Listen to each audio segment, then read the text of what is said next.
Ladies and gentlemen, throughout my analysis of the Bitcoin chart in the last couple of weeks, I've come to a very solid conclusion based on data through which I think you'll find very interesting. And I came to the conclusion essentially that Bitcoin will most likely be making a directional move on a macro scale, either to the upside or the downside. Hence, this consolidation will be ending by the end of this month, but certainly by the first or second week of May. Now, we'll get into how I've come to that conclusion specifically today. I'm taking a fresh Bitcoin chart. All we need is the Bitcoin chart itself and the RSI. We also need to look at the total cryptocurrency market cap, which is validating our claims from the Bitcoin chart and giving us a second source of information to make these claims a bit more legitimate. And then we'll look at the DXY as well very briefly to understand what's actually happening here in the market and why this consolidation is still continuing. Ladies and gentlemen, it should be a very concise video. I'm looking at three charts, three very simple charts, focusing mostly on two.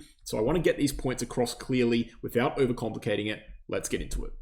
Before we get into it today, guys, we have an exchange here that has never been hacked before in 3.5 years of being on the market. That is global non-KYC. You can sign up from anywhere in the world and use this exchange without a VPN. And furthermore, with my referral link down below, you can get a 15% trading fee discount attached to your account for life, as well as $8,000 plus USDT in trading rewards added to your account as trading bonuses for signing up with my referral link down below. This is big stuff here. It's an excellent deal. I reached out to them for partnership. They did not reach out to me. I don't get paid by them. The only thing I get is a referral link. And if you want all those things I just mentioned, which you should, trust me, I've done the scouting of the market, you can use my link down below to sign up. It takes 30 seconds and you'll get those rewards and bonuses and you'll help out the channel. I appreciate that, guys. Let's get into the content.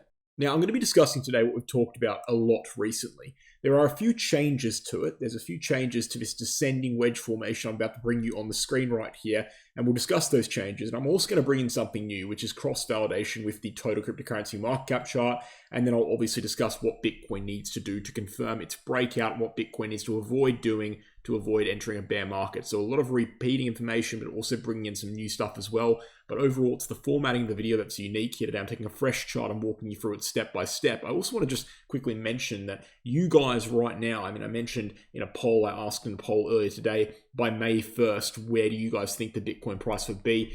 Most of you guys are kind of the opinion it will still be ranging, right? 80,000 to 90,000 was the biggest minority answer. Second to that was above 90,000. So most of you guys are thinking we're still going to be ranging. A decent proportion of people are suggesting that we're going to be breaking to the upside, and a very small number of people think we're actually going to break down fully here. So the consensus among my audience at this point in time seems to be that we're going to either be ranging or we're going to be moving to the upside. So it's a more bullish consensus, and this has been validated by other polls I've done. For example, 11 days ago, most of you still think we're in a bull market correction rather than a bear market, although a solid third of people here think we're in a bear market. So I think the market's getting a little bit fearful at this point, but overall, it's important to note that nothing's really happened here.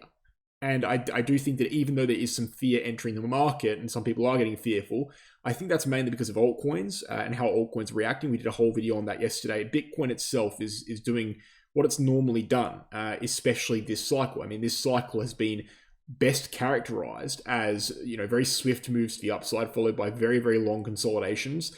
We've done that over and over again. Swift move to the upside, very long consolidation, swift move to the upside, very long consolidation and correction. Nothing's really changed here. And even structurally speaking, here's where we can get into what we need to get into.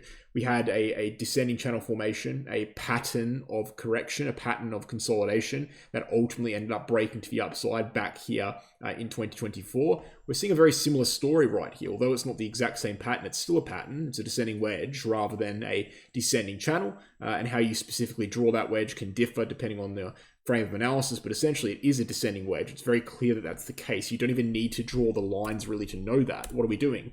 We're progressing to the downside in a zigzag type formation that is compressing into a cone. There is compression. Okay, it's bearish exhaustion that generally leads to an upside break. Okay, so it's overall a bullish structure, just like what we saw back in 2024. Now, will it certainly break to the upside? Of course not. Of course, we can't say it certainly will break to the upside, but will it break to the upside? Well, probably, right? Because that's what the structure suggests.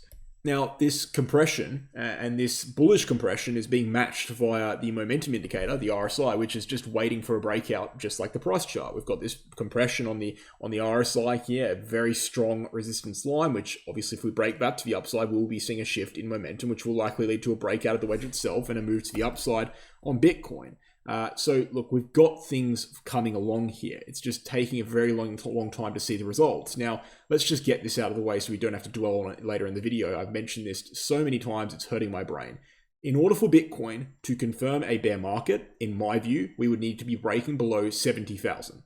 If we break below 70,000, I think we are in a bear market. I think that very simply because that would be a definitive entry into our prior macro range from 2024, which would be absolutely unprecedented at this part of the cycle. Additionally, that would be a break into the Gaussian channel, which only ever happens on the weekly chart if we move through it, and moving through it would be synonymous with a bear market, right? Every time we enter the Gaussian channel, we move through it. That is 100% ratio of accuracy, right? So I don't expect it to fail this time. If we did enter that Gaussian channel and if we did break below the center line at 70,000, we would move through it and that would be a bear market. So just getting that out of the way there so we can actually get onto the real content that matters, that isn't going to bore people to death, right? As long as we're above 70,000, we're kind of okay. So let's get to the major claim here. The major claim basically is that Bitcoin will be moving likely by the end of this month, but almost certainly by the first week of May. And that claim comes around by me simply adding in a support line to the screen, which you can see here in blue. We have this support line now in blue with 3 retests on a macro scale, coming to an apex point with our resistance line from the descending wedge formation on May the 15th. Now, at May the 15th, that means we're certainly going to be seeing a breakout of either the wedge to the upside or the downside by May 15th, but the zone of compression will be so small at that point that it's actually very likely we'd see it by the 1st of May, because even on the 1st of May, we would see a compression range of only $5,000 US, which is heavily unsustainable. So in my point of view, by the 1st of May, maybe a few days into May at the latest, we will be seeing Bitcoin break this wedge to the upside or break this blue support line to the downside, either of which will have massive implications on the Bitcoin chart and will likely lead to the next directional macro move. Now, you can sit here and say, oh, those are just lines, they don't mean anything. But as soon as you look at the total cryptocurrency market cap, you realize this isn't just exclusive to Bitcoin. It is completely supported by the broader market, as shown by the total cryptocurrency market cap chart, a chart measuring the dollar value in total of the cryptocurrency market, which has the pretty much exact same descending wedge formation, with a support line that's actually more extensive than the support line on Bitcoin. Stems back from October 2023 rather than August 2024, which is what Bitcoin's did. And you can see the apex zone of that support line with the wedge itself goes to around May the 11th, again, making our conclusion of a breakout either to the upside or downside before May 1st, a very strong conclusion. Okay, it's not just a Bitcoin thing, it's a broader market thing. And we've also got, by the way, the same momentum indicator resistance, meaning that if we do see a directional shift to the upside, it will likely happen on both Bitcoin and the broader market, which I suppose you can argue is implied in saying it will happen to Bitcoin because Bitcoin is most of the market. But I do think it adds an extra degree of validity to the claim that Bitcoin will be moving by around the 1st of May. So that begs the question, well, in what direction will Bitcoin be moving? And of course, given the 4-year cycle suggesting we are in a bull market at this point that will continue into around the end of the year, as long as the 4-year cycle is correct and valid, we can probably expect this to be a macro upside move. This is also supported by the fact that it is a descending wedge formation, which of course is a bullish structure, and further supported by the fact that we don't really have much downside room left. If we go below 70,000, as we established before, we lose kind of everything here. So 70,000 really is the floor. Now, if we break below that floor, we break the 4-year cycle more or less, or it becomes very likely that we do. That's a bit of a nuanced claim, actually. We've discussed it so many times, and we will discuss it more if it occurs. The 4-year cycle can't really be broken by price. It has to be broken by date. So again, there's nuance there, but for the most part, if we broke 70,000, the 4-year cycle is looking very rough at that point. So more or less, the floor is 70,000. Now, can we break 70,000? Yes, we can.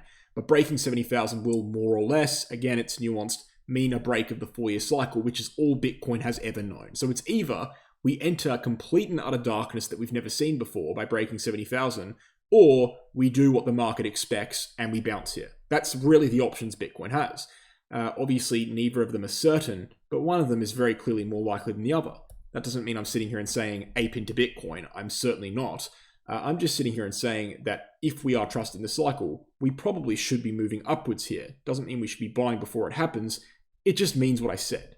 So all I can say really is fingers crossed. There's nothing really to update other than that. And when Bitcoin does something new, I will bring it up. At this point, it's not just Bitcoin that's having a period of indecision. It's the DXY as well, which is a representation of global markets because it's the US dollar, the strength of the US dollar, which is such an influential thing, of course. And the DXY right now is on major support.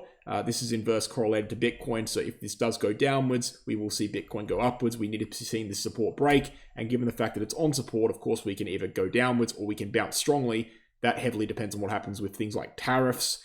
So it's very hard to make a prediction there. But the point is, it's not just Bitcoin in consolidation. It's actually broader markets at a period of indecision as well. But this indecision cannot last forever. And I have very good reason to believe, as I've demonstrated today, that the indecision will probably be ending this month. So guys, thank you for watching the video. I hope you enjoyed. You have a mere 2 days remaining to check out the VIP sale, the final VIP sale I will ever be doing. After this, you will not be able to gain access to our Telegram VIP group, which is a group in which we post altcoin trading signals 4 times a week to you directly with entry, take profit, targets, everything you need in video format. So it's your last chance, guys. 2 days left there. It's $50 US. Get in there if you're interested. And of course, before we end it, I'll mention the Bitcoin exchange once more, a global non-KYC exchange that has never been hacked before, that is very low in trading fees, but does not require a VPN. Everything you need is on this exchange. I just mentioned 4 or 5 things there that are highly desirable for an exchange. And on top of that, if you use my referral link down below to sign up, you can get a 15% trading fee discount attached to your account for life, which will save you thousands of dollars over the long run if you do crypto exchanging, if you do trading regularly. So use my link down below to sign up. It helps out me. And most importantly, it helps out you because you're getting a great deal on a great exchange with that link down below. Guys, thank you for watching. Hope you enjoyed. I'll catch you soon.